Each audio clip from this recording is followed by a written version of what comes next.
of you know by now that one of our number here, and he's here right in the middle of the room today, Ian Gardner was awarded the title of the Officer of the New Zealand Order of Merit in the recent New Year's Honours for services to the communication industry and also mountain safety. I just want to take this opportunity while people are here today just to reinforce that. As I say, most of us know that, but there may be some that don't. I don't want to read the full citation, it's on the public record, but I'm just going to pick up one or two comments that was embodied within that citation. Mr. Ian Gardner has contributed to the radio and critical communications industry for nearly 60 years. He's been a cornerstone of Tate Communications since joining the company in 1966. I think that's the very same year that Tate Electronics, as it was then, was formed. I could be wrong, but I think he's as old as the company, or damn near anyway. Although he's now retired, Ian is still on the Tate's roll call. He's looking after the company's museum for one thing, and I'm sure there's lots of other things as well. Can you hear that okay? Yeah. The other half of Ian's award relates to his work in mountain safety and getting much closer to this group here. He joined the Canterbury Mountaineering Club in 1964, was president from 1976 to 79, and until 1990 served on various technical advisory bodies for mountain safety, FMC, search and rescue, and park and conservation boards, Arthur's Pass National Park and Canterbury Reserves Board. But slotted between Tate's and the mountain safety endpoints I've just mentioned, Ian was a co-founder of the Canterbury Mountain Radio Service in 1966-67 and has held various roles pretty much continuously until the service was wound up, and here's part of the winding up process just a couple of years ago. It's not so well known that Ian was nominated twice for an award. I don't know how often people get nominated twice in a year for a national award of the sort, but Ian was. He was nominated by Tate's for his contribution to industry, and he was also nominated separately for his work in mountain safety, in particular the Mountain Radio Service, but it's of course wider than that. There's no direct communication between the two, and until there's a discovery that that's the way it sort of coalesced later on. So congratulations, Ian. We could say it's a double award. Well, it's not really, but you know, people have come at you, communities come at you in two directions and singled you out for a major contribution to the radio communications, mountain safety, and their interactive backstories over the last 60 years. Now, if you want to learn more about the mountain radio part of Ian's background, as you probably know, the Canterbury Mountaineering Club Centenary book is available. There's a chapter 21, dedicated to the Mountain Radio Service as Ian saw it through his eyes, and if you haven't got a copy, then we've got a few spare ones here. So thank you very much, and on with the show, I guess. Okay.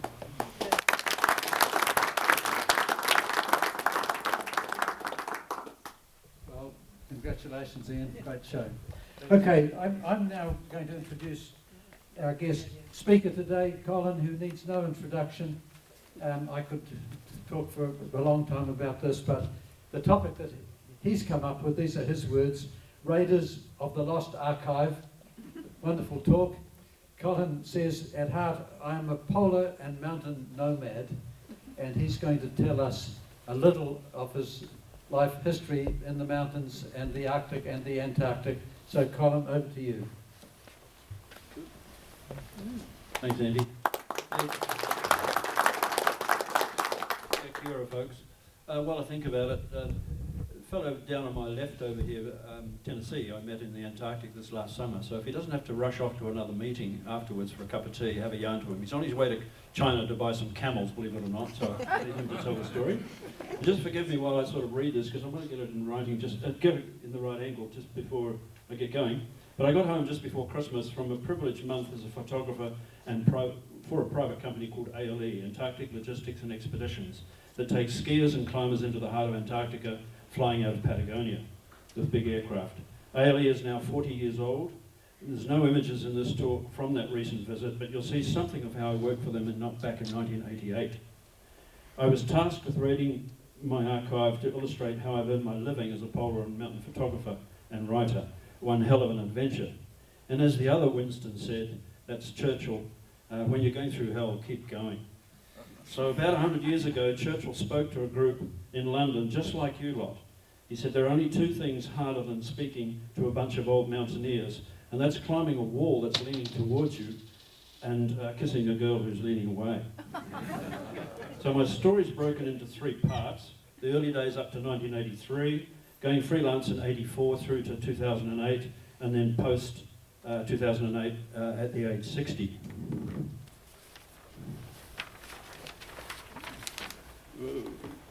Let me hold that torch for you. You'll note that there's a gradual transition away from documenting polar and high climbing expeditions to ski traverses, then into pilgrimages following in the footsteps of a pioneer or journeying to a sacred place. I've especially enjoyed travelling with yaks, dogs, horses, camels and reindeer. For me, as a non-technical person who struggles with car windscreen wipers, it was a steep learning curve to change from film into digital. Most of my life has been shooting film. I'm far from a great photographer or writer, but the key has been to take part in expeditions where I've had to work extra hard to pull my weight on the trip, but also to get meaningful images that tell a story, thereby creating a unique product. Earning a living revolved around selling the same expedition story to 5 or 6 magazines around the world, keeping a single feature alive for several years. Crucially, with staff, we ran a stock photo library selling images from 200 photographers to publishers around the world. At the outset, I'd like to say that none of what you're about to see would have been possible without the support of Betty, who ran much of the business. She was also on many of these expeditions and worked professionally alongside me in the Antarctic. Anyway, as Churchill famously said in a telegram, proceed. So you have to remember that word. Okay. Yep. Colin, don't have the microphone so close. Too close? To your... It's... Am I yelling too loudly? No, or? it's just that it makes sense. It Echoey sound. vibrates. Okay. Turn this off. Yes, we'll just get this.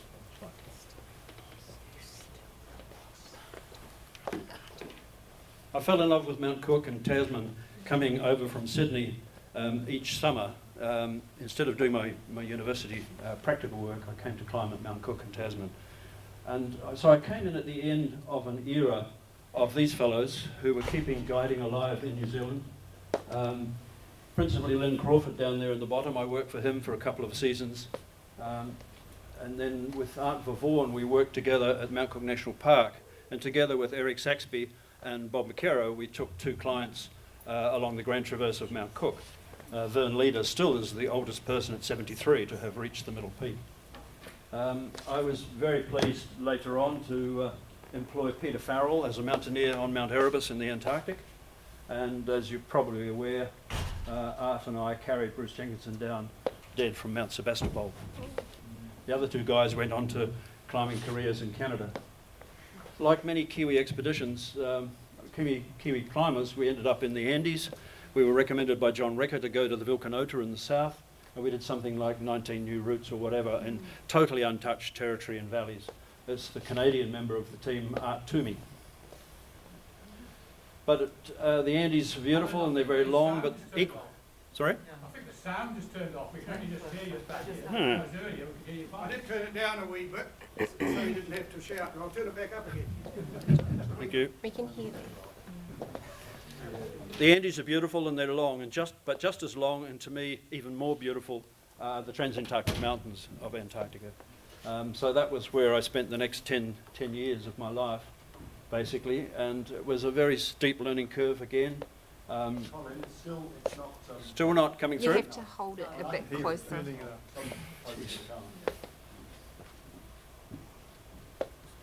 In those days, the Kiwis had about 30 dogs at Scott Base. But it was a transition time where the dogs were gradually left behind or just used for recreation. And of course, parties were going out by skidoo mainly. But it gives you an idea of how Erebus dominates the landscape. Living in buildings which were designed for 18 months for the Transantarctic expedition. but still going 25 years later, a maintenance and fire hazard. But one learns things in the Antarctic that stood me in good stead for the rest of my mountaineering career. It's a savage place and not a place for flimsy mountaineering tents, in my opinion. The 80-pound polar tent is designed for good reason. But the Antarctic can be extremely tranquil and beautiful in the evening. But this is sort of a fake photograph, really. It's all I could do was convince the dog handler to sit outside and smoke his pipe for about 30 seconds before he'd had enough, and he'd dive back inside the tent to get the primus going. It was a lot colder than it looks there. But I had for 10 years or so, from 1973 to 83, I worked for the program. During the summer, I was down at Scott Base helping to organise field parties, and in the winter, we'd come back and plan 12 to 18 months in advance. The Transantarctic Mountains are equally as beautiful as anything in the Himalayas. They rise from 0 sea level up to 4,500 metres. In those days, we were employing, I was then by a full-time employee, we were employing between 8 and 14 mountaineers every year to support the science program. And I had an unwritten policy with the director of the time that we allowed the mountaineers to gain familiarity and confidence in an environment which they didn't know anything about by climbing in the evening. So they had to be down and back at work by 8 o'clock. Doesn't get dark, of course. So climb all night and be back at work at 8 o'clock to support the field party that they were working with. And Adrian Daly there he's a mountaineer very much so, but he was there as a science party. So we also were involved with Italian expeditions, supporting them before they built their own base. And Walter Bonatti was one of the climbers that came down with them. And with Gary Ball, they climbed some of the peaks in the Royal Society range from the back side, from a glacier which goes up the back. But Adrian and I climbed a route on the front side of that peak that Walter's standing on the summit of, and it ended up being pretty well the coldest climb I've ever done. It was a hell of a long way, and so descending a peak called Julia. Julia is Walter Bonatti's wife. You can see the frost nip on the end of my nose there. I was involved in 3 different expeditions to the summit of Erebus, science expeditions, and then I later climbed it from Cape Royds in 1991. The summit of Erebus is a hard place, as Sean Norman here well knows. He's worked up there as well, again living in polar tents, but it was a game changer in 1978 when this hut was built. It enables to run batteries and to cook properly and hydrate properly. But just like Barron Saddle, that hut was completely blown away, and they've now built another hut lower down on the mountain.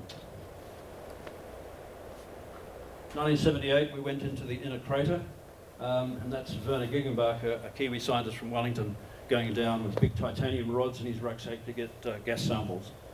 But the story of his escapade down in there is for another day, but suffice to say that the volcano blew up while he was in there.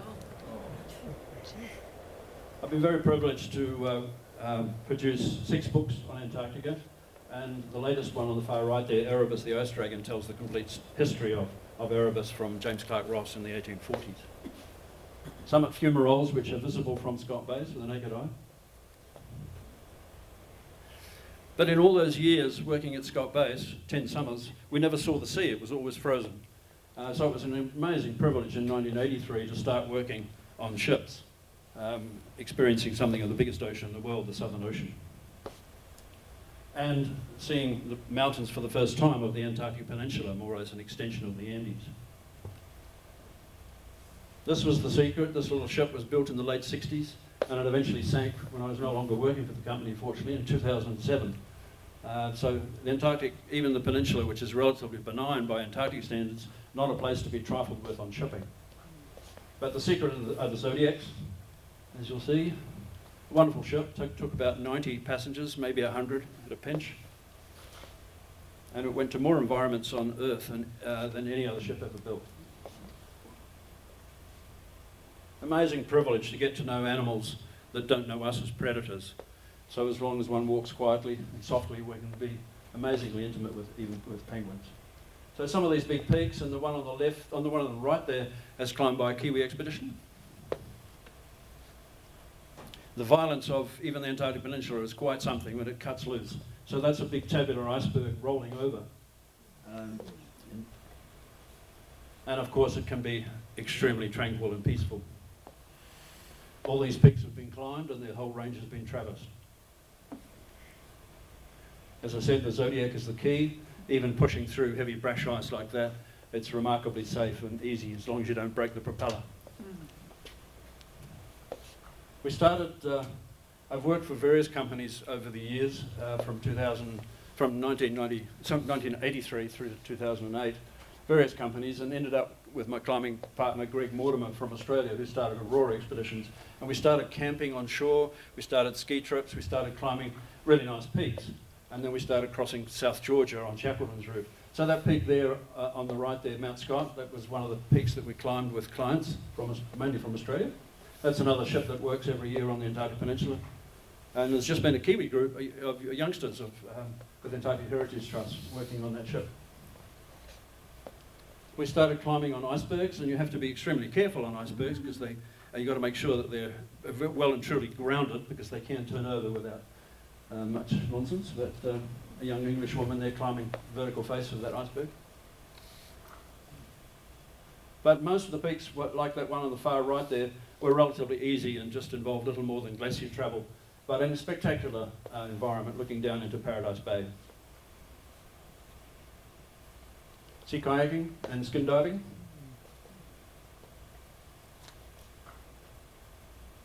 Typical of the smaller Russian ships that we worked on for many years after the collapse of the Soviet Union. Took about 55 passengers. South Georgia is a very special place with a unique blend of history, which is partly sub-Antarctic, but it's south of the biological zone which defines Antarctica. So to me, it's truly Antarctica. But a pretty violent place in its own way, and very mountainous, glaciated, as you know. And you know the Shackleton story, I won't repeat that. But Winston Churchill, jumping back to him, always thought that Shackleton was a bit of a bounder and a cad. So when First World War broke out, he happened to be the First Lord of the Admiralty, and he had a war to deal with. So Shackleton volunteered his endurance and all his men for the war effort, but Churchill sent a one-word telegram: proceed. An amazing place of wildlife, king penguins in particular. But crossing the island, I've guided that twice successfully. But the problem with going there on a tourist boat, you can see the one in the background up on the top there, which Betty was on board.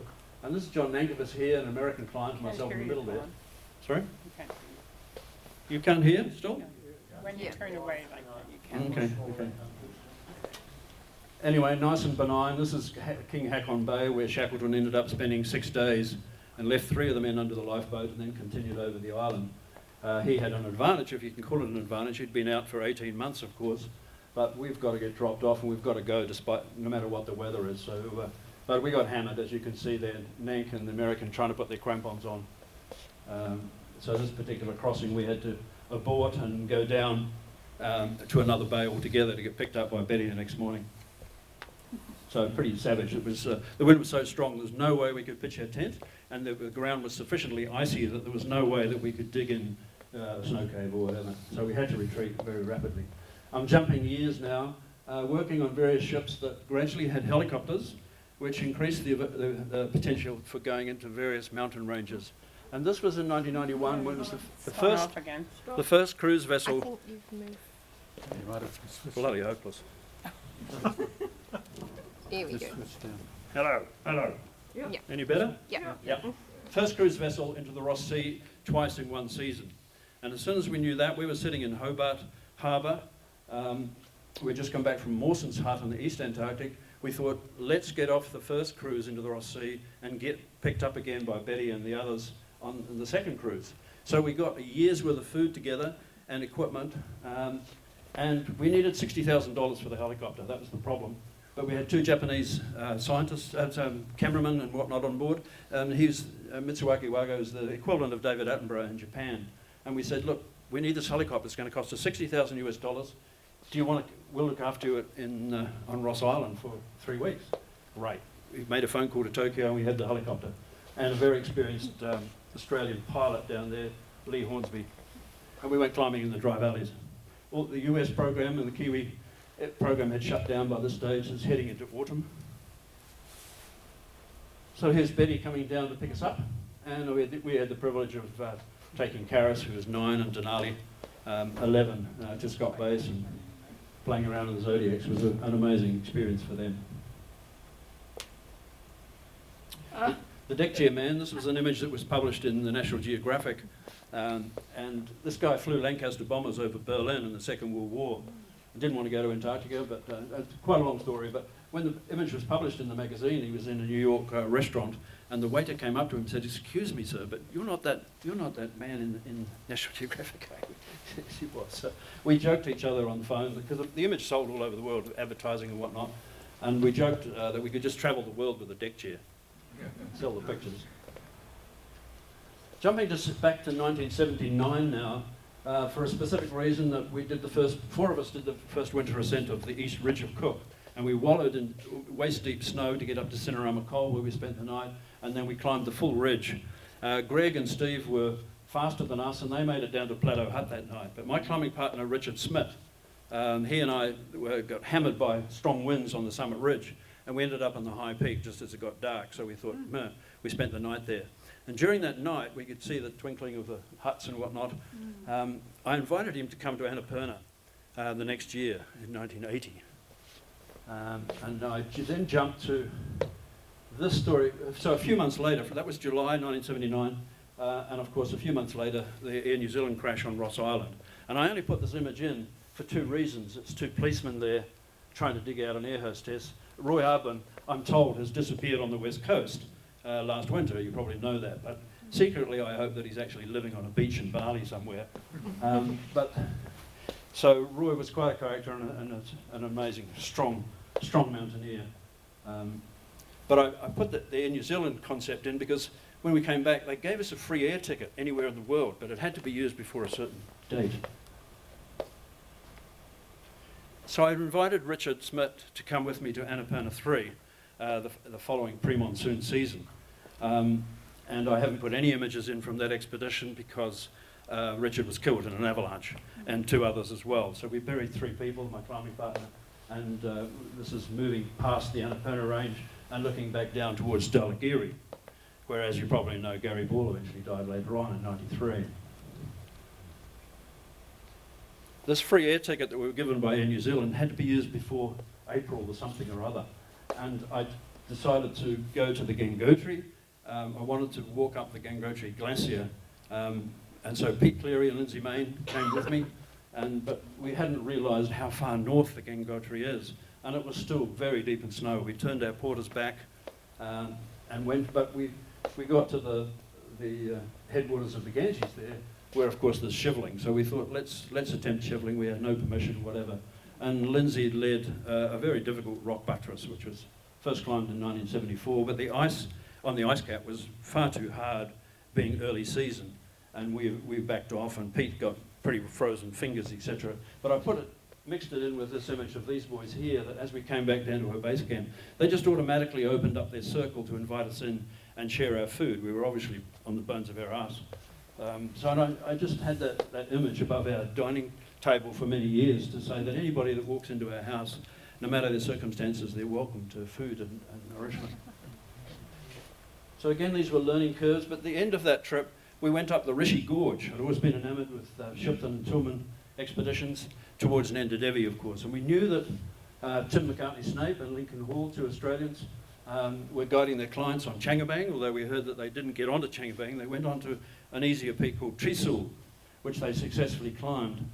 And I helped carry loads for a while before we came back out. But it was as a result of that meeting that I was invited to go to Everest with them the next year. So in 1984, I'd gone freelance from DSIR Antarctic Division and was stepping out into the unknown. But in the first year, I'd got wages from Lindblad Explorer ship, tourist ship, and I was paid wages to be part of a camera crew from Channel 9 in Sydney. So I would have cut on my right hand to go to Lhasa in those days, but to be paid to go there was just totally wonderful. So it was the north face of Everest they took on, and a lot of people had never heard of these boys at that time, but they had been guiding in the Himalayas for at least 10 years. They knew the food, they knew the language, they knew the local people, and they'd climbed a considerable number of peaks. including several 7,000 metre peaks, the North Ridge of Amber-Blam. They did a hard new route on Annapurna too as a build-up to this trip.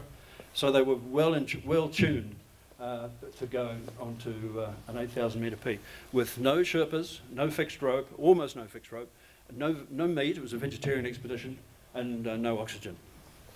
And the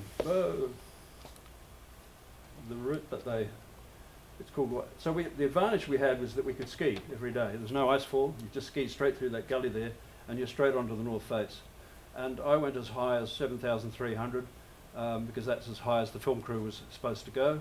And then they went direct to the summit. From this photo is taken from a place called the Low Lau, which Mallory reached in 1921. So he had certainly seen the North Col of Everest in 1921. And during some time off, Jim Duff, the medical doctor on the trip, he and I traversed the North Col down to the other side. And you'll see an image in the next slide from the North Col. So that shows two of the climbers there on the lower part of the north face. So here's Greg Mortimer. So we skied every day up the glacier and to the dump there. So my job was to look after Mike Dillon, who I'd been to university with, as a cameraman. And he worked for the Himalayan Trust for many, many years, filming a lot of the archival trips and footage for Ed Hillary and Ocean to Sky expedition you've probably seen as a film. Wonderful fellow who's currently doing his biography. But it's a pretty amazing trip. Being post-monsoon, the higher you get, of course, you're heading into winter. So it's a fine line between dodging monsoon avalanches, big slab avalanches, and getting all your gear into position before you can make a summit attempt. So Howard Whelan, one of the camera crew, skiing up to the base of the face. And here's Jeff Bartram coming up the little section of fixed rope that we did have up a steep rocky bit. And then Andy Henderson, who still lives in Littleton, we spent a lot of time in the snow cave together, and he spent a lot of time thinking about, should he go up? Should he go up from here, and with the others that were Greg and Tim and Lincoln that were definitely going to go? And he eventually decided to go, of course. I went down. You won't see it at this magnification, but there are three climbers heading for the summit. They're up about there, two little red dots, and then Andy was a little bit behind, and he stopped right on that ridge there, about 50 metres from the summit. His crampon came off, and he had to get it back on or he was dead.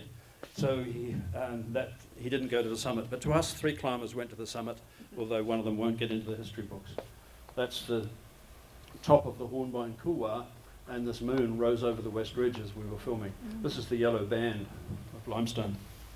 So Tim and Greg had gone up those slopes there to the summit. And this is the only image ever taken of climbers going onto the summit of Everest. The retreat from Everest is something else. So here's innocent, clean-cut boys in Sydney at the start of the expedition. This is what they looked like at the end of the trip. This is when Tim lost his climbing boots in an avalanche, lost a depot of gear, and he was down for a while, but he eventually climbed Everest in his ski boots. And I always like this image here because Greg, we put on oxygen after he came down. We only had one bottle of oxygen, but I always caption this one as guess which guys climbed Everest. Andy recovering or sort of recovering in Lhasa on oxygen, and of course he lost all the fingers, but except one thumb. A couple of years later, Gary Ball and Bill King and I teamed up. We didn't have any money, but the Soviets gave us a free trip from Moscow back to Moscow. In return, we brought three Soviet mountaineers out, and they all climbed Mount Cook. So we went on to Communisma, 7,500 metres, and this was the top bivouac. Bill got cold fingers, went down. Gary Ball and I went up the summit head wall. We had another bivouac halfway up here, and I'll never forget the night because I was almost asleep. And he woke me up and said, quick. He was hanging his bum out of the tent, and he'd fouled his pants. So he said, get your Swiss Army knife, quick, cut away my underpants, will you? That's just what I needed. But the view the next morning was pretty spectacular from the summit. The Fechenko Glacier is the longest glacier outside the polar regions, they say, probably in a part of some of the stuff in Patagonia, but 77 kilometres long. The exciting thing from the summit, apart from reaching a summit, obviously, is, and I hark back to Eric Shipton's biography, That Untravelled World. And that's still what I call it today, because the exciting thing is that Gary and I couldn't name any peak in that vista looking towards the Karakoram. Pretty amazing. It's just a totally untravelled world out there. A couple of years later, I was employed by this company that I mentioned right at the start, ALE, but right at the last minute, the American clients that I had cancelled, but the company rang up and said, look, the aircraft's paid for, you may as well come, bring a couple of mates. So I brought this fellow here, an Australian, Mike McDowell, and there's Greg Mortimer. And this is the only time we've ever flown flags on the summit, but we had an assignment from the Australian Geographic magazine, so I thought, oh, what the heck, doesn't matter. So that's on the summit of Vincent Massif, the highest peak in Antarctica. The next day, Greg and I climbed this unclimbed east ridge on Mount Shin, which is the third highest peak in Antarctica, while Mike went up the standard route up there. And the next image is taken from the summit out with Greg out on that little point out there. So there's Greg, being a geologist that he is, didn't take much to convince him to go along that ridge and pick up a rock. But it gives you an idea of the size of Vincent Massif. These are big peaks, rising up to 16,000. Tyree is a wonderful peak. It's now been climbed a total of 7 times. So here's the front side of Tyree where our base camp was. And Mug Stump, you remember that name, he soloed that face. But this whole business of climbing Vincent Massif, this is a range of peaks that was not seen by any human until 1958. Started off with this guy here, Pat Morrow from Canada, who had to start an airline to go on this quest of the 7 summits. He'd already climbed Everest and all the other peaks, including Castor's Pyramid, but he couldn't get to Antarctica. So he started an airline which is still running 40 years later. Quite amazing. At the end of our Ellsworth trip, Pat and his wife and Mike McDowell and myself, we took two twin otters with a different set of clients, and we leapfrogged down the Antarctic Peninsula, camping and going skiing and whatnot on different islands. It was a wonderful, wonderful trip. We just pre-cooked a whole lot of dinner meals and threw them into the nose cone of the aircraft, so we had evening meals already done. Mike McDowell invited me to go. He had started a company called Quark Expeditions. We then went to the North Pole on a Soviet nuclear icebreaker. This was the 4th surface vessel to reach the North Pole. There's now been about 200. But this was the first traverse. We went right across the Arctic basin and we were headed in for Nome, Alaska, but the Americans wouldn't let us in because we were nuclear powered. Anyway, on board we had Wally Herbert, who had driven dogs across the Arctic basin in 1968-69. Took 18 months, and he landed in Svalbard. He reached Svalbard just as man landed on the moon, 1969. But we were breaking ice here at the North Pole, which was 4 to 5 metres thick. This is a 75,000 horsepower icebreaker. So bear in mind that, whatever it is, 25, 30 years later, we're on the verge of an Arctic Ocean which will be ice-free in the summer. Ponder that.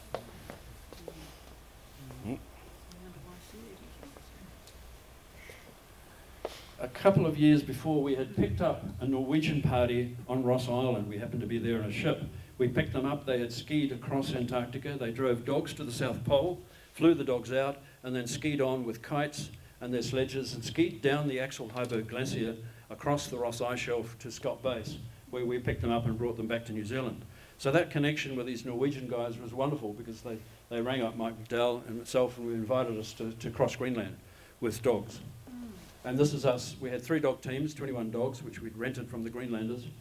And we navigated for this Dai 2 radar base, which was a NATO base run by Danish crew, but all the Dai 2 Dewline Station radars had all been abandoned. So this was totally abandoned when we got there. And the next 3 or 4 images just gives you an idea of the sort of images that I was after that would tell a story in a magazine feature. So dog tired. Just to prove that men can multitask. And this dog wasn't too impressed with Mike having a snow bath. So I hitched my dog team onto the back of this one and then crawled out along the sledge, which was moving, of course, to get a wide angle shot of Sjur as he Nordic skied. And then there's one of our skiers out in front, so the dogs are oriented and driving, heading towards that skier.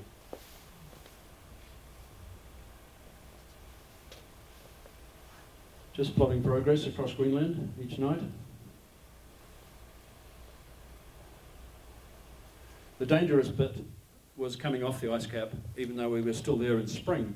These melt channels are extremely dangerous, and if you fell in one, you'd be gone for sure. So we set up fixed ropes, etc., and threw all the dogs across and then the sledges to move on, and then you've got to repeat the whole process a few minutes later. 1994, we went into the Karakoram from the northern side.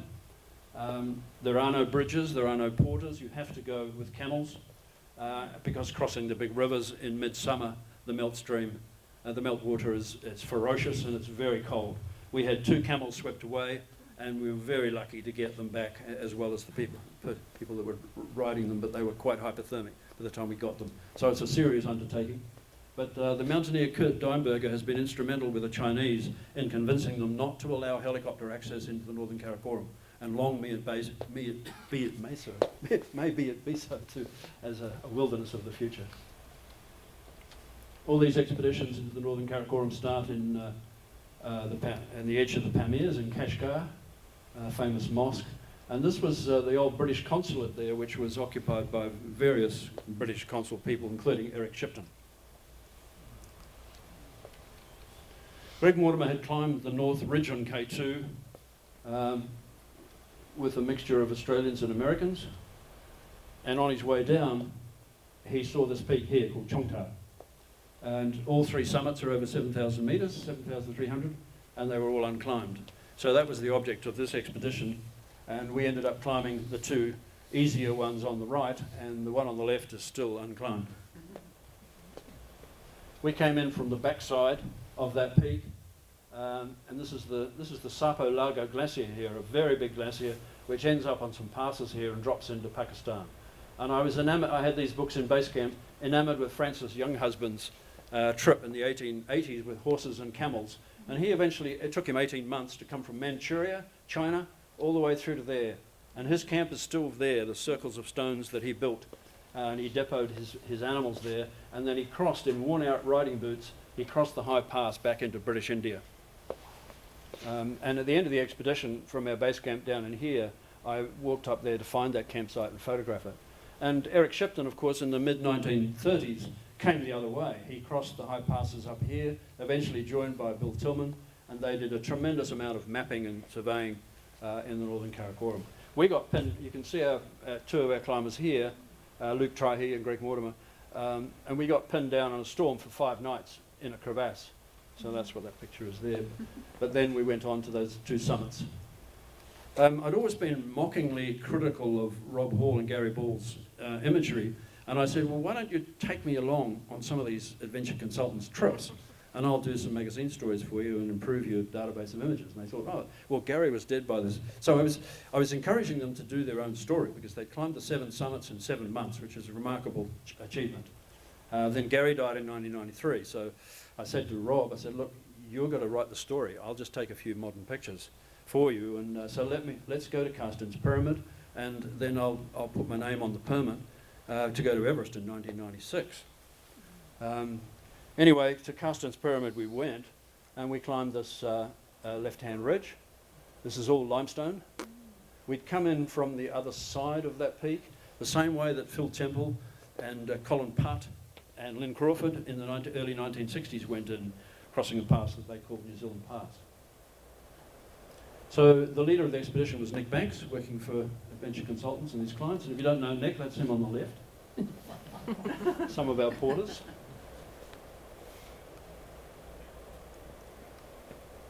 So there very definitely is snow on the equator. That's the 2nd highest peak in New Guinea, there up there. But I suspect a lot of this glaciation has rapidly gone since 1995. This is an image coming in on the approach. And you can see those peaks there. those rocky peaks, that were very steep rock faces on the other side. So a wonderful approach march through incredible mud and whatnot. But it snows every day on Carstens Pyramid, but by midday it's raining, so the snow disappears obviously, and there's so much rain that it erodes the limestone. It's almost razor blade sharp. You have to wear gardening gloves to climb on these faces. And Nick set up a Tyrolean traverse to get across a really awkward spot. I've had 2 other trips to New Guinea in more recent years, the last of which ended rather badly when we were ambushed, and they were rather unfriendly rascals, some of which we were lucky they didn't have AK-47s. Anyway, New Guinea's a wonderful place. It's wild and really wild, and there's a lot of adventures to be had there.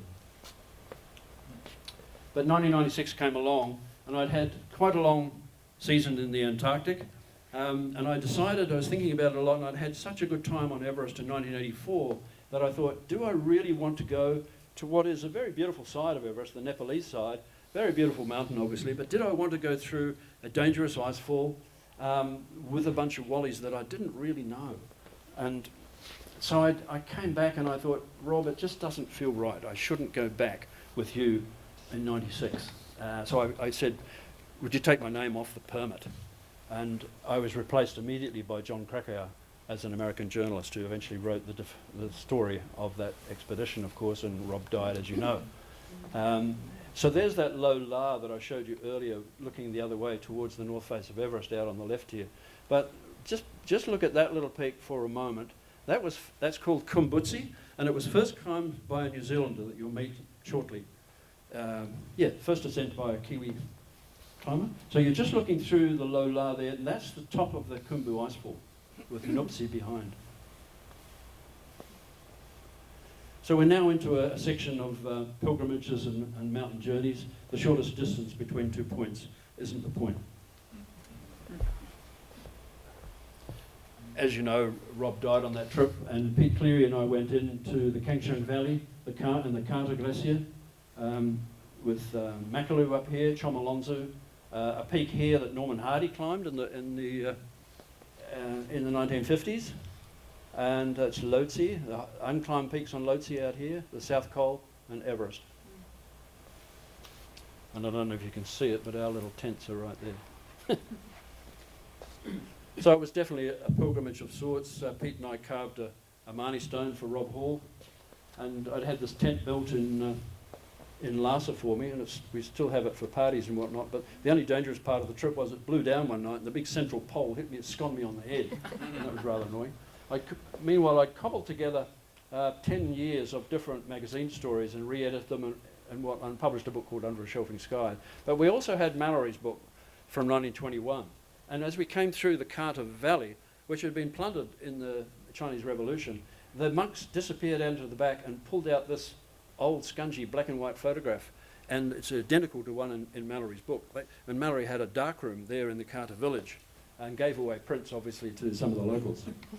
So there's Pete there, and we wandered over into the next valley system in the Carter Valley, and Mallory climbed that peak in 1921 in his way to the North Col. But I jumped back to that peak called Kumbutsi that I mentioned, and thank goodness that Lynn McKinnon brought the story of Dan Bryant in the 1935 Everest expedition to life. So the first Kiwi on Everest was Dan Bryant, and they climbed something like 1920 peaks east of Everest in 35 with little more than a pith helmet and a pair of shorts. So this is Dan Bryant's famous photograph of Eric Shipton on the summit of Kumbutsi, looking across to that face on Everest that we climbed.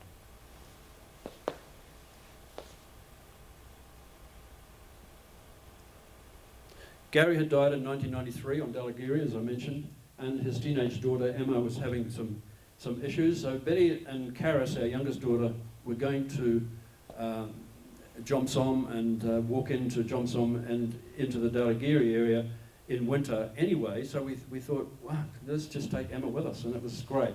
So the 4 of us went in there, and here's Emma signing. She had a Marnie stone built for Gary, and our Sherpa lopped off the branches on a big pine tree, and Emma inscribed her last words to her dad on that flag, and we pinned them up to this tree. So it was a very special pilgrimage of sorts to Gary for her. Betty and I had been into the Sikkim side of Kanchenjunga, so we did a long trek. Nank was with us as well, came over some high passes and ended up in the northern side of Kanchenjunga. And it was a pilgrimage to, the book is called Round Kanchenjunga, with Douglas Freshfield, had done that, published that in the early 1900s. And this was the Italian photographer that he had with him. That was his panorama. So I went to find exactly the same orientation in 2002. And I came down to base camp and told Nank, I found Victoria Sellers' exact tripod marks. They're still there in the turf. He believed me. With Sean Norman, who's here today, we walked in from Simikot in Nepal, up the Karnali River, and then did a circumnavigation of, called a Kora, around Mount Kailash, which is sacred to 3-4 different religions in the world, past Lake Manasaravar. And I collect old postcards, and our 5-year-old grandson picked up this postcard in the bookcase one day, and he said, "Are these friends of yours?" Anyway, we then backtracked and went on to this peak here, which is the second highest peak in Tibet, Gurlamandata. And we turned back a few hundred metres from the summit. It was too cold and too late in the day, but a wonderful expedition. Teamed up again with John Nankervis and a bunch of others, and Betty was there on this trip as well. And we went up into this range of here, which had been locked off by the PLA for 40 or 50 years. And it's as long as the Southern Alps of New Zealand, the Kangri-Garpo range, and it's almost all unclimbed, almost everything. It's incredible, totally incredible, and very difficult to get permission. But our trip ended up being, a British botanist, Frank Kingdon Ward, had been in the 1930s, naming various plants and collecting plants for the Kew Gardens. But we ended up doing little more than a ski expedition. This is the longest glacier in Tibet. We skied up to the Neve on there and attempted a few peaks, but we didn't do much. But we skied right past these 2 peaks, which are 22,000 feet high or so, and totally unclimbed. Just wonderful region. Great trip. Jumping now to 2002, I think, yeah. So Gottlieb Braun-Erwert here had been twice to Denali before and had turned back both times with clients. And so he was determined to get up there, and so he dialed up Eric Sakers, who's here today, and myself, and a fourth guy, Gary Kuhn, the 4 of us. And we flew into a place called Little Switzerland, which is down near Mount Foraker, way on the left of the picture. And it took us 29 days to traverse the mountain on skis, and ended up way out of the picture to the right there. So this view here is taken from a ranger's cabin called Dave Johnson, who's quite well known to many of you. Did the first winter ascent of Denali. So 29 days on skis was hard work, because we were double and triple carrying loads. Climbing Denali is one thing if you're just going up and going back down the same way, but to traverse it you have to get all of your equipment to a certain point, and that's the crunch, hence the double and triple carrying loads. So here's Eric making a fortress around our tents, because this is Denali Pass, and the summit up beyond is little more than a day trip of easy cramponing up beyond that. But Denali Pass is not a place to be caught in a windstorm, that's for sure. So Sean Norman's been here as well, and he's also done the traverse with Mike Brown and others. So from the summit we then went down the Carstens Ridge on our way out. 2005, I knew there was going to be a bun fight on the Baltoro Glacier in Pakistan, because it was to celebrate the 50th anniversary of the first ascent of K2.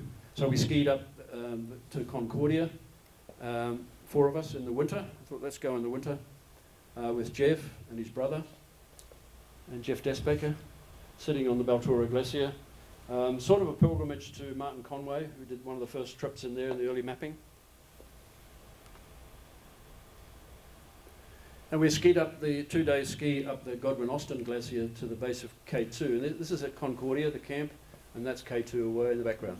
Halfway up, we made a decision that this was such easy terrain that we didn't need a rope, so we depoted some of our climbing gear and a rope, and that was a mistake. Matthias Zabriggan, you well know from Mount Cook days. The second pioneer in there was Fanny Workman. She fell in a crevasse, but Zabriggan had a rope to pull her out. But we got right up to the base of K2, and Jeff turned sideways just at the wrong moment, in between a couple of moraine bands, and disappeared. So he's down that hole on his skis.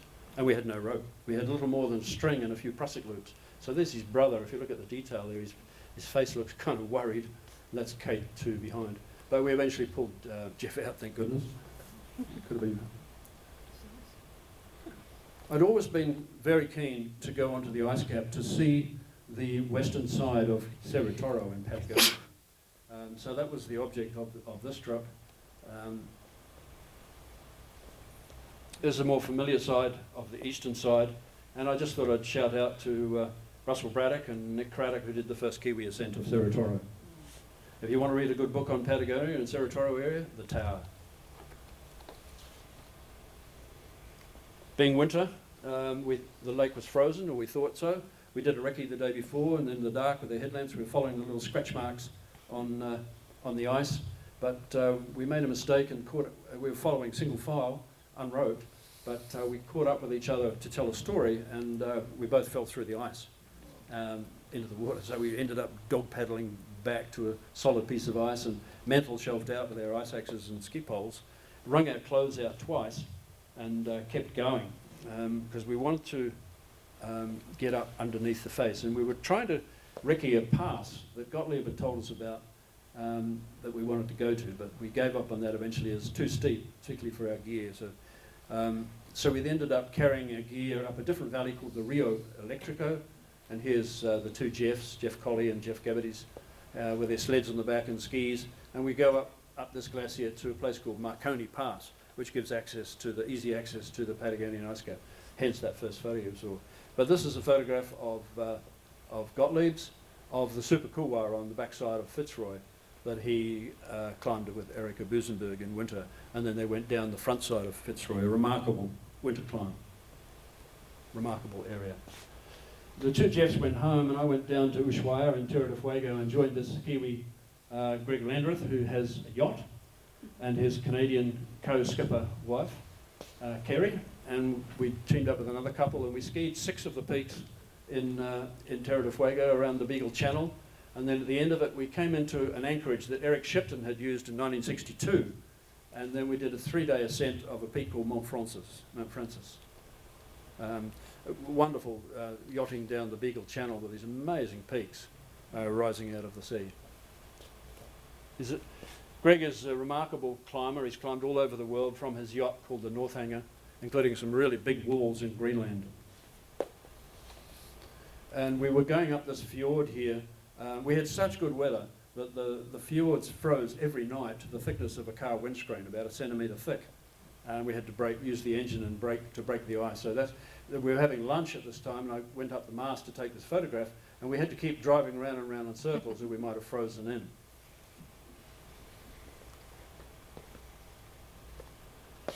With Eric Sagers again and Russell Millington from Nelson, I was very keen to go up the Chadwell Gorge, which links Ladakh with Zanskar, and taking porters to carry our gear. And they have these nice little sleds that they use on the ice. It's a river journey, and the river's frozen, of course. It's a traditional route that's been used for hundreds and hundreds of years. Very special trip, that's for sure. But at the end of it, we went to a festival at a monastery, and then we took off on skis and traversed over a high pass and went out eventually back into Ladakh. And the local children were envious of our big broad skis. They were making skis out of little water pipes. We ended up carrying something like 27 letters to deliver to these monks and to others in another village once they realised we were going through, because the villages are totally cut off in winter. 2008 was a special time to say goodbye to Ed Hillary. Really special. This is the last photograph I took of him in Dunedin Museum, looking up at his iconic 1953 photograph. So I came home from that event and sat there, pondered, and thought, what comes next? And I thought, well, I dialed up this friend in Tasmania, and he said, look, 3 of us are going to Svalbard, to Spitsbergen. Do you want to come? Well, and I said, can I come and make a more efficient group of 4, 2 units of 2? And he said, sure, if we can get you on the aeroplane. So we flew from Tromsø in northern Norway to Longyearbyen, the capital, and then up to a little science base called Ny-Ålesund. And in the footsteps of Amundsen, which is where he took off for the North Pole, in dirigible balloons and aircraft in the 1920s.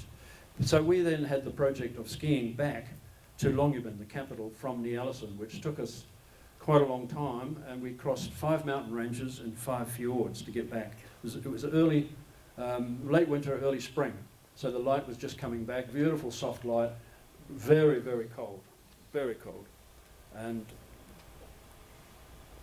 But if you, sorry about that text getting mucked up, but if you happen to go the wrong way, then you're on the menu.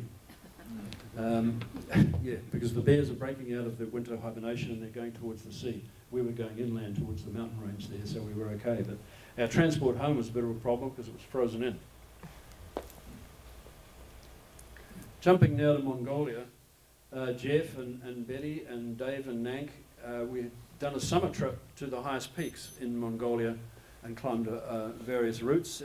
Sandy and Jenny, who are here today, they came in and spent a while in our base camp as well.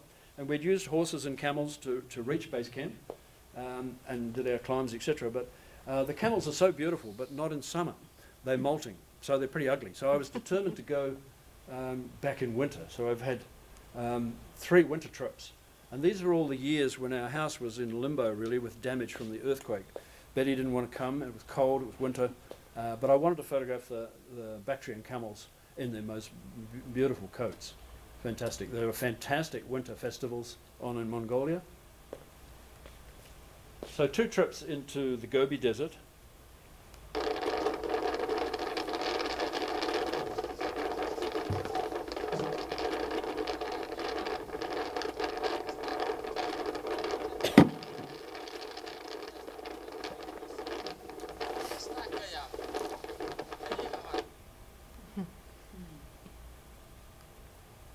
But it was sort of in the footsteps of Roy Chapman Andrews, who went into the Flaming Cliffs and discovered lots and lots and lots of different dinosaurs, including dinosaur eggs, which had never been found before. But I was very keen to get to the top of these sand dunes, which are up to 300 metres high and very cold, and almost frozen. You almost needed crampons, but I was keen to take a sunset panorama. My last trip in Mongolia was with reindeer, and these are native people that had been herded out of Siberia by Stalin and his boys, and they had settled in northern Mongolia in the taiga forests of that region. And they use reindeer for everything, of course. They don't kill that many for food, surprisingly enough, but they use them a lot for transport. Again, a very cold trip, and we every night we would go into the forest and we would build a teepee out of logs.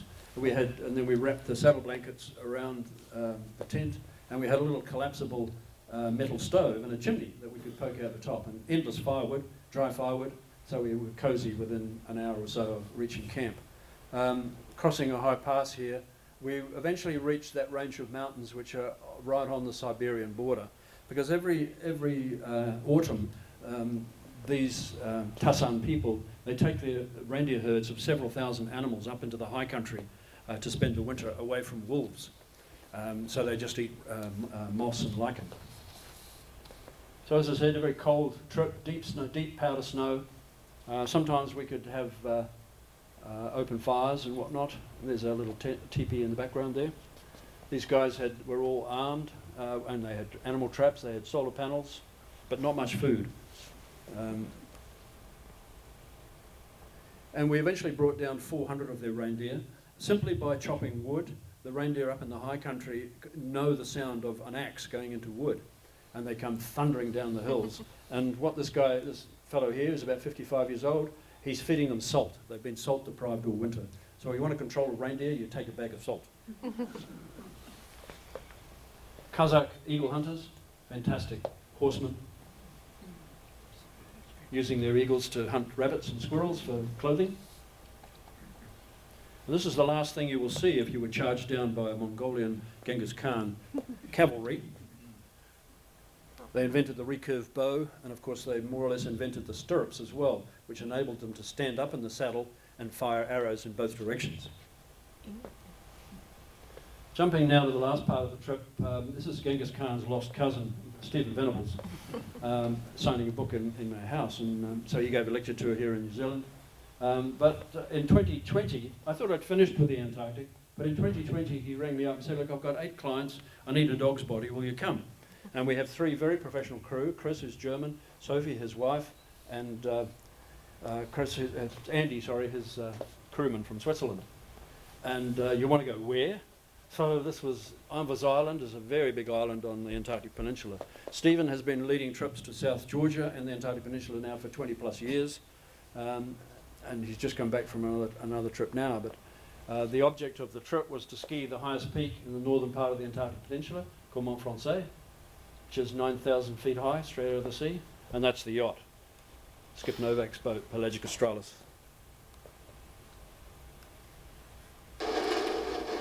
After you cross the Drake Passage, I made the mistake of trying to cook a cauliflower pie in the Drake Passage, which didn't go down too well at all. So, but once you're on the Antarctic Peninsula, the waters are usually a lot calmer.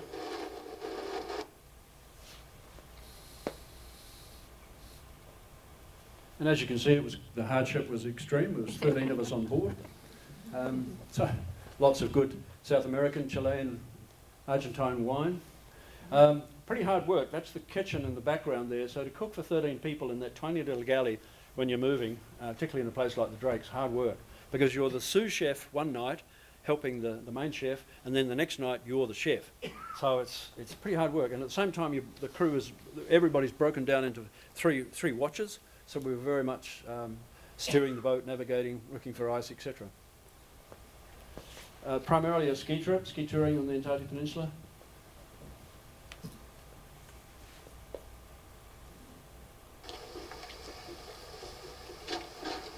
Stephen in the bow.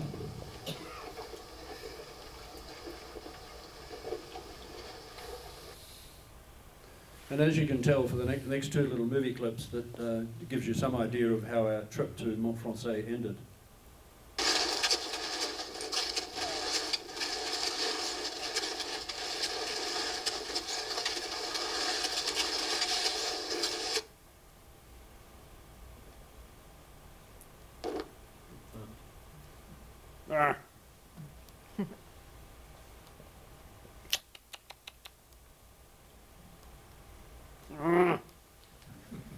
Damn, annoying.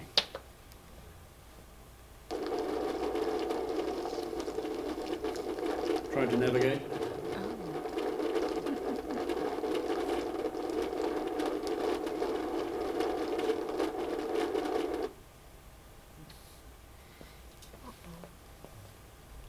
So there's 1,000 unclimbed peaks in the Antarctic. And these last few shots, as we end the talk, there's just some ski touring in New Zealand, and I end up with doing what I'm doing now, which is going to nice places and just taking panoramas.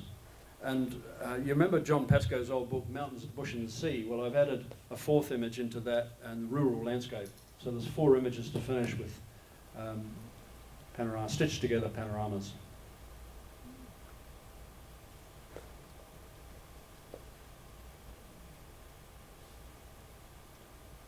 Climbing Tasman in winter.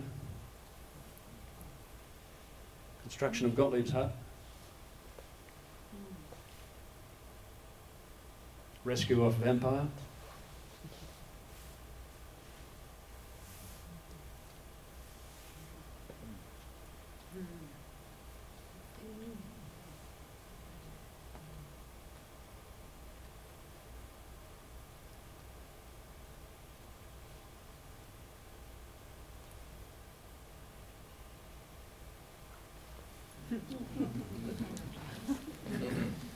Thank you very much.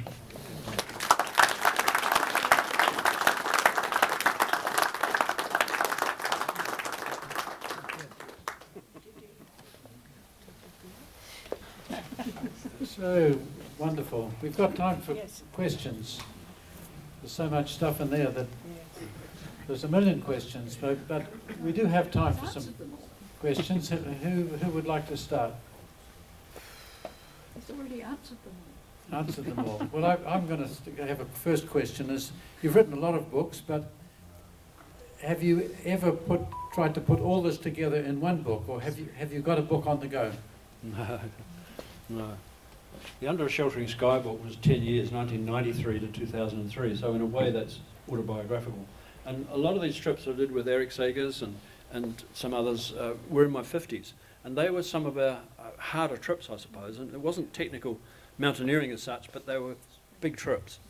So that was exciting. So that was 10 years of expeditions in that book. Will I do another one? I don't know. I've done 13 books altogether. These days I'm really enjoying helping various authors or publishers with background material from our picture library or from the book library as well. So that's, I find that very satisfying. Will I do another book? I don't know, I doubt it. The Erebus book took me 3 years. After we had to shut down with COVID, as you well know. After that yacht trip, we just got into Chile as Chile was shutting down. And we snuck out of there, out of Puerto Williams, and I got back into Auckland just as New Zealand shut down. And I thought, what am I going to do? And I had to reorganise archives and all that sort of stuff. And I thought, gee, all that Erebus stuff is all sitting there. And there's a complete 200 years of exploration and science and climbing and accidents on the mountain. Inescapably, I couldn't leave out the Air New Zealand crash, of course. So that Erebus book took 2 years to write and another year in production. So I'm sort of still recovering from that in a way. So hence the incredible privilege of going. I thought I'd finish with the Antarctic, but the fellow Mike McDowell that you met on the summit of Vinson, he's now one of the 4 co-owners of that company, ALE. So he invited me back, as they employ a photographer every year, probably several photographers, to keep their files up to date, etc. So it was an amazing privilege to go back and meet camel drivers like Tennessee there. Super. Andy, question that you'll be able to be participate in as well. Colin, you've written 13 books, and we've sat here tonight or this afternoon and watched endless expeditions. My question really is around the profitability of books. Do I take it that you as authors make an enormous amount of money out of books? Anything else? Some people get at his question. The answer is no. We self-published 2 of the books, the Hall and Ball book and that Under a Sheltering Sky book. We self-published that. So Betty and I had to find the money, etc. And the reason we did the Hall and Ball book was that Gary and Rob had died independently, as you know, and we took on their story, which I thought was quite remarkable. And we did a 3-way split with Emma and Jan's new baby. Of course, it wasn't born when we started, when Rob died. So that was a 3-way split of royalties, and that probably, we earned about $90,000 out of that book, and we split it 3 ways. So, but to really answer your question, no, you don't earn much money out of some of these books. And, one publisher in Italy didn't pay me for this and that, and it's a saga. But they opened doors, and that's the key, I think. And some of them were, like the Sheltering Sky book, is 10 years of expedition. They were magazine stories first, and yeah, so great fun. Yeah, so each one has been, even putting this lecture together, I find it very satisfying to piece things together and put them into some historical perspective, because I collect old books, as you probably know, and I like linking my life back to some of these guys 100 plus years ago and some of the journeys that they were doing. Hence Lynn McKinnon's book, fantastic. She won't make any money out of that at all, but very satisfying. And what was unearthed in Wellington was a file on Tibetan images that his family had, which were just wonderful. They're now sitting on my desktop, and Lynn's got a copy as well, of course. Quite unique pictures, which I hadn't seen published in England before. So Dan Bryant's pictures from 1935. So I'm rambling on a bit, but not answering your question. But do you earn any money out of books? No, not really, but intensely satisfying, and communication with people. The Erebus book, I communicated with scientists that I hadn't met since the years when I finished on Ross Island. So communicating with them and trying to understand their modern science was part of the task, and the mental discipline of condensing it into a story was very satisfying. Yep. Okay, I'll try another one then. Since we as a cohort sit here, I'm sure amongst all of us we've got thousands of slides. And I've been fortunate you've gone through my slide collection. You've taken the 3 that were in focus. But I'm wondering what we do with our slides as we look forward, because ultimately I'm going to have to downsize, they tell me, and I'm wondering what to do with my slides. Yeah, it's a good question. I get asked this almost once a week. I was doing my own editing and my own scanning, but the scanner's broken down. But I'm now using photo and video commercial service, which is about $2.50, $3 a slide, and they do a very, very good job. They have a system in their scanning which cleans all the crap off your slides. But I tell everybody at the start, you've all got thousands of colour slides because you're all from that vintage. You have to edit. It's going to cost you money, but edit it right down to whatever. And most of your slides are uncaptioned and undated. The crunch is to put dates on things, and that's a very difficult task. We're in this digital world where there are various systems within New Zealand here, but there's one that I'm linked to in the United States, and I've done 2 books with them, 3 books now, 3 books, which are just privately published, and they weren't done for commercial reasons, but you can design a book for yourself. So I did one on the 3 expeditions I've done in New Guinea, just as a thank you to my 2 friends who nearly lost their... We took a private aircraft to New Guinea, and the ambush was terrible. They took the keys, the plane, and various other things. I did a thank you book. So that was... we're in that age where you can put your whole life together by just choosing 10 images for each important trip that you've done, and you can design a book yourself or get some help to design a book. And then, but rigorously throw away all of the other slides. You will never miss them. And just zero in on the ones that you really like, your friends in particular. Mountains are mountains, but your friends are precious. So they're the ones to focus on and caption them and date them and get them scanned. Because you'll then enjoy them. And there's several of the images that I put in here. They're one of Emma signing that prayer flag. I didn't have a scan of that. It was a good example where in planning this slideshow, I got various colour slides scanned to insert into the show. And you just enjoy your own pictures, which you've worked hard for over many years, by editing. It's going to cost you money, so edit ruthlessly. Throw away the rest. Get rid of them. Get rid of them. Where do you get the help? Sorry? Where do you get the help with the book? Well, there are various systems here. Caxton Press have a good system of doing privately published books. Yes. So they'll help you, but there's various online things that you can do. I'm linked to an outfit in California, and 10 days later this book arrives. It's incredible. It's an amazing service. Look up blurb.com, blurb.com. Look at their system. Amazing. Thanks, Colin. Totally amazing. Lots of options there. I know Grant is at the back with some copies of the CMC book. That's certainly not going to make a profit, but there's lots of lovely images in there, and that was finally put together by Quentin Wilson, who helps with that.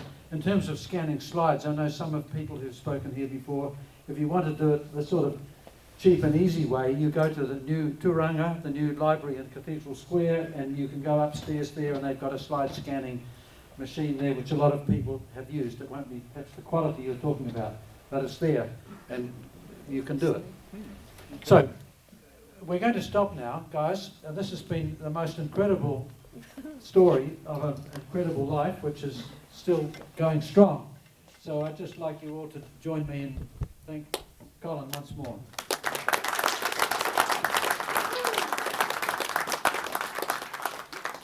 Thanks again to Marie for sorting out some of my technical stuff, which was harder than a windscreen wipers on the car. We're all done.